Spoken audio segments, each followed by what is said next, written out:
Hi, this is Charlie again. Last week we defined evolution in science. This week I want to expand on that some. Joel and I went scuba diving last year, and I picked up a shirt. And in this they talk about the evolution of dive. Well, it's interesting that using our definition, is not evolution. Evolution is random and by chance. This is directed, wasn't by accident. Every step was guided by somebody's hand. With that as a concept, we look around and we see that people use the word that a program has evolved. No, that hasn't evolved because evolution is by random chance. That was directed. Let's take, for example, the giraffe. A fascinating animal. They stand the big ones stand 18 feet tall. Have you ever wondered how many bones they must have in their neck? They have exactly the same number of bones you do, 7. They're big bones. They have a 2.5 foot heart that as it pumps, it has to push that blood all the way up to its head, 18 feet high. But the problem is, the interesting thing about the giraffe, as it leans down to get a drink of water, the heart's pushing it 18 feet away, and all of a sudden it's not up 18 feet, it's just straight out 18 feet. So you've got this huge pulse of blood racing along now toward the head. And of course, if there wasn't something to stop it, that pulse of blood would collide inside that giraffe's head and blow its brains right out of its ears. But that isn't what happens. Well, why not? Well, somehow, and evolution cannot explain it, there are valves in the pipe going up to the brain. And as it senses that the pressure is rising in the head, these valves close it, going down up the neck. And then, of course, that last pulse of blood, we stop the next one, but the last pulse of blood is already racing toward the brain.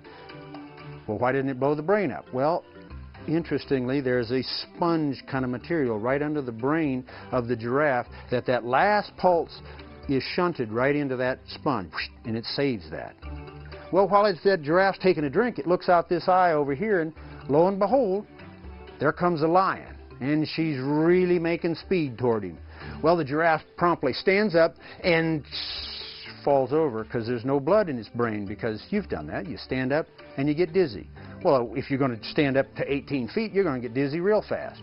Well, what happens? No, that sponge squeezes just as it senses that the blood pressure is dropping and keeps the giraffe alive long enough for the valves to open up. Now the blood gets back to its head and it takes off running at 35 miles an hour and runs away from the lion. Amazing? Yes. Impossible? Yes, for it to evolve.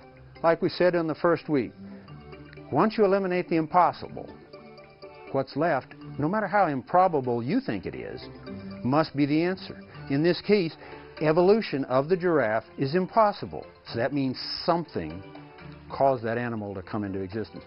Finally, let's look at the incubator bird. You may have never heard of an incubator bird, a fascinating little animal.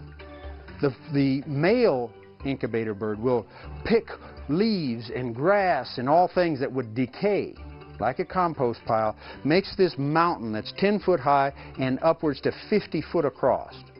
And then after he's made this home, he goes out and he finds a female, and if she likes it, she will come in, they will mate, and she will start laying eggs at the rate of about 1 egg every 3 days.